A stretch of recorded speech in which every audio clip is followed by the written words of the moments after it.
Goody, welcome to E&J Reacts, baby. Hope you're having a great day. All right, right now we're about to watch a video by the Film Theorists. I'm excited. I hope you guys are excited. Let's get right to the video, baby. You already know the vibes.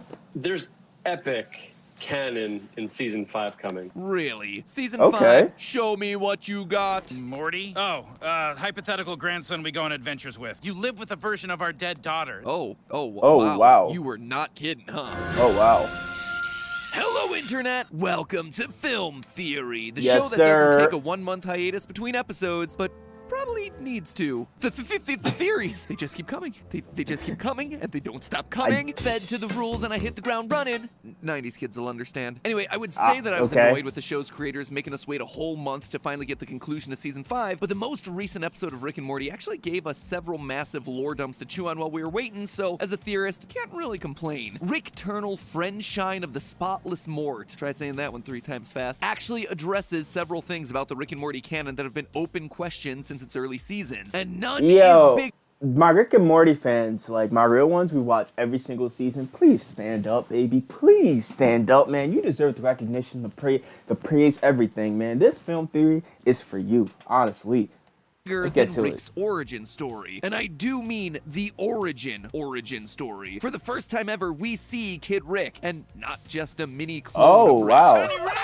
I am talking about the real thing. Maybe you can just remember us getting a beer. See that picture on the wall right there? Rick's parents, his actual parents. Oh, it wow. Really I did be not that see big that. Of a deal, right? Of course, Rick Sanchez has parents, but then again, Rick has always felt like this guy who's just manifested himself into being using his science magic. So the fact that he has real biological parents feels like a much bigger deal than it probably should. Not really sure where he got his blue hair though, considering it doesn't match either of his parents. Guess it must be the mailman. My man! But that was just a small detail. What Oh, wow, dude. My man's got jokes. I see you. I want to focus on today is his more recent history, the pivotal moment of Rick's life defining who he is. If you remember way back in the premiere of Season 3, we were shown the inside of Rick's mind as a Gromphomite agent from the Galactic Federation went poking around in there looking for the secret to interdimensional travel. Yes, I'd like very much to visit the memory of you inventing your portal gun. After a lot of talk about Szechuan sauce, Rick then takes us to what's become an iconic scene in the series, where we see a younger Rick tinkering in his garage. I used to wear blue pants. Besides his different taste in fashion, this version of Rick seems more idealistic, more invested in his family, and less committed to the pursuit of knowledge at all costs. When he's offered the opportunity to discover the secrets to dimension hopping technology from the other Ricks, he declines the offer.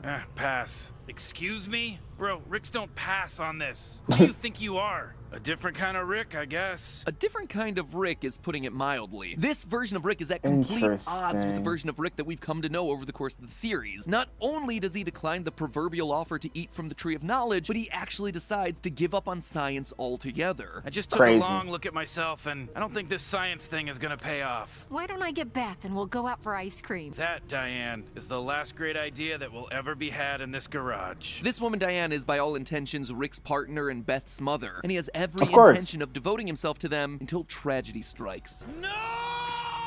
This prompts Rick to return to science and invent the first version of his portal gun, presumably leaving to find some dimension where his wife and daughter aren't dead. Or at least that's what we're led to believe until Rick reveals that it was all a completely fabricated origin story, created inside of his own mind to bamboozle the Galactic Federation agents that— But is it really? You know what I'm saying? Like, was it really a ploy, or did that really happen, Rick?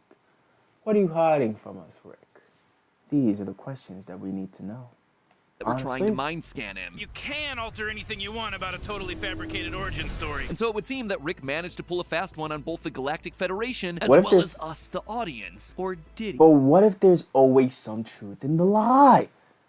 Because as much as Rick might like to gloat and claim that this scene was completely fabricated and a product of his own creative brilliance, we know that this isn't true. First, it just isn't how human minds actually work, no matter how brilliant they might be. This is something that I talked about on a previous film theory, but basically new ideas don't really exist. Our brains are constantly remixing everything that we hear, feel, smell, and taste. Research has shown that when we're trying to form a quote-unquote new idea, we're actually just using an area of the brain used for associative thinking and just recombining existing ideas. Now, in Oh, most wow. shows, this would just be me using real-world science to overreach for the sake of evidence. But in Rick and Morty, these sorts of scientific rules actually matter. I turned myself into a pickle, Morty! I'm Pickle Rick! I mean, sometimes. But now, the existence and deaths of both Diane and Beth seems all but confirmed. First, in the season 3 episode The ABCs of Beth, Rick creates a clone of Beth, hence the origin of Space Beth. During the cloning process, Rick implants clone Beth with all of the original Beth's memories, including the memory of being a baby held by a blonde woman that seems like the spitting image of the Diane that we saw blown to pieces in Rick's fabricated origin story. Then again, in season 4, we had the old man in the seat, which showed Rick connecting with someone over the shared loss of a loved one. You need the same thing I needed, Rick. You need someone to give you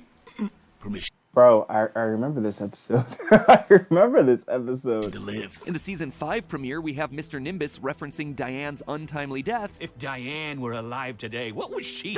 Establish canonical backstory with me. Notice the phrasing, if Diane were alive today. Oh, This wow. isn't a case of Rick merely being divorced or separated from Diane. She dead, son. And now we know that Beth is too. In this latest episode, Oh, it's all but wow. confirmed. You're one of those creeps who moves in with abandoned adult Beth. Rick doesn't deny it, instead defending himself by saying, It's more complicated than that. You live with a version of our dead daughter. this little exchange might actually wow. be one of the most important lines when it comes to Rick and Morty lore. Now, it's worth mentioning that some people have come to the conclusion that this line means Rick cloned a replacement for his dead daughter, kind of like Space Beth. In fact, that was a theory put forth in a video by Nerdist. We're left reeling and processing the fact that the Beth we thought we knew is not the original Beth. However, Dan Harmon, co-creator of the show and one of my all-time favorite guests on this show, actually went into the comments of that video to set the record straight, saying that a different version of a dead daughter could also be referring to a universe where she doesn't die. Now, Exactly, bro.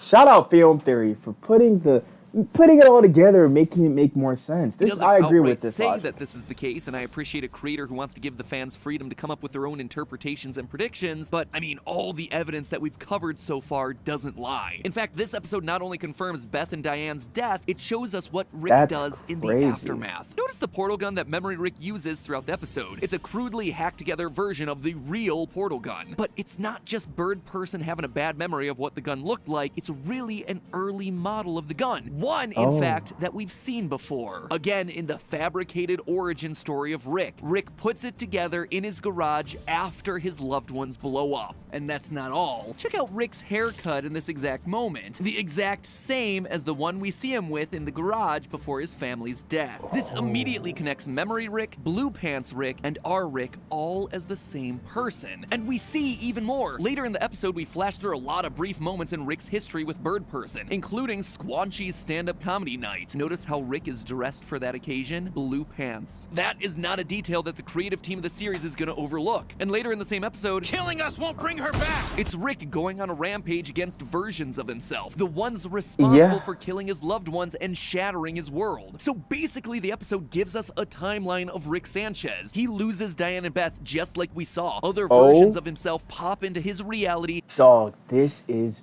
big. This is so big, bro. What? And blow them up. In his rage, he's pushed to discover the portal gun technology and crudely hacks together a basic device, still in his blue pants. And then he travels the infinite dimensions to purge his sadness. He wanders off into the universe, stealing and selling illegal substances, where he meets Bird Person, whose vendetta against the Galactic Federation gives Rick a purpose. Rick joins the crew, and together they take down not only the Federation, but also the Ricks that killed Beth and Diane. Ultimately, that revenge winds up hollow and, as Sci-Fi Rick says, doesn't bring his loved ones back. So he does what Memory Rick describes as creepy and pathetic. He goes to fill the role of another Rick in another dimension, one where that Rick abandoned the family, so that way our Rick can be with his daughter again, and also mask his brainwaves using a Morty, like Rick said. Yeah, it's more complicated than that. Which means, and this is huge, guys, Rick never left his family in the first place. He didn't abandon Beth as a child. He didn't run out on his family. In fact, in the saddest and cruelest twist of them all, Rick inadvertently killed his family by not neglecting them. Remember, in the memory, Rick's wife and daughter are killed by the other Ricks because he declines the offer of portal tech. He decides to give up on science, and as a result, it gets his family killed. And now he's living with a different version of his family, one where their Rick left and he's just taken the blame so he can spend time with his family again, or at least some version of that family. And see, now I think we start to get to that core thematic. That's just pure chaos. Just pure chaos. So that means Rick really does love his family. Dilemma of the show. Let's go back to that crucial line one final time. You're one of those creeps who moves in with abandoned adult Beth. We're being told here that these versions of Rick aren't merely moving back in with Beth, they're moving in with abandoned adult Beth, because apparently that's the only kind of adult Beth there is for a Rick to move back in with. This seems to imply that throughout the multiverse, there are predominantly two different kinds of Beths. Those that weren't abandoned by their father, but as a result were killed in infancy, and those that were abandoned by Rick so he can pursue a life of science, and as a result, those Beths survive until adulthood. Of course, there's always been a leeway. It makes so much sense that it's crazy. Oh my goodness. Yo, what? There are infinite multiverses, which means infinite possibilities, but there seems to be a clear dichotomy here when it comes to the fate of the various Beths across the multiverse, and it all comes down to a single decision made by a young blue pants Rick in that garage. Does he choose family, or does he choose science? That adds all sorts of extra layers of tragedy for Rick's backstory. While watching your wife and daughter killed in front of you is certainly cruel, he's also haunted by the knowledge that the reason they were killed in front of him in such dramatic fashion is because he loved them and chose to put them first over his pursuit of science. The only universes in which his daughter survives are the world. Yo, and this is exactly why Rick drinks as much as he does, bro. It all makes sense. Whoa. This is just crazy. Worlds in which he decides to be a deadbeat dad and abandon her. Who knows? Maybe the reason that he has so much trouble expressing his love for his family is because he's racked with guilt, knowing that in an alternate dimension, loving his family is what killed them. This sets up perhaps the most interesting dilemma of the show, that the whole series, from a thematic level, is a battle between family and greatness, meaning and achievement. Rick abandons his family and is able to achieve godhood. And sure, godhood sounds great, but it ultimately leaves life with no meaning. Without other people, all the accomplishments, all the power, conquering, all of it is empty and hollow. Nothing matters. This is exactly what Bird Person calls him out on in this very episode. The relationship that we have, I never used that word, is not worth my integrity. On the other hand, if Rick sides with love and family, he'll grow to resent them for holding him back from his true potential. This is symbolically represented in the show by the Citadel of Ricks killing the family. And it's this dilemma of not being able to have it all, of having to choose one side or the other, that increasingly seems to be the heart of this show. Now, the last thing worth noting is how all of this impacts Morty. Morty is no stranger to dimension hopping and finding an entirely new family. He did it once before in the season 1 episode Rick Potion number 9 after Cronenberging his entire world. So he knows that his current mom is no longer his mom. But the revelations in this episode confirm for us that Rick isn't his Rick either. That is not his grandpa. It'll be interesting to see how he takes the news when he finds out that the Rick he's known for his entire life was never actually his. Will Morty be able to cope with the fact that... I mean, I feel like Morty already has gone through a lot, so, I mean, he's gonna either have to cope it or he's gonna have to, you know, take his memory. Come on, we all know Rick is really good at doing that. In his original dimension, Morty himself never existed because of Rick's love for his wife and daughter. Is it the kind of thing that would actually draw them closer, or could all the lies over the years actually push them apart? Well, whatever the case, I'm looking forward to finding out, and that September season finale cannot come soon enough. Until then, remember, it's all just a theory. A film theory.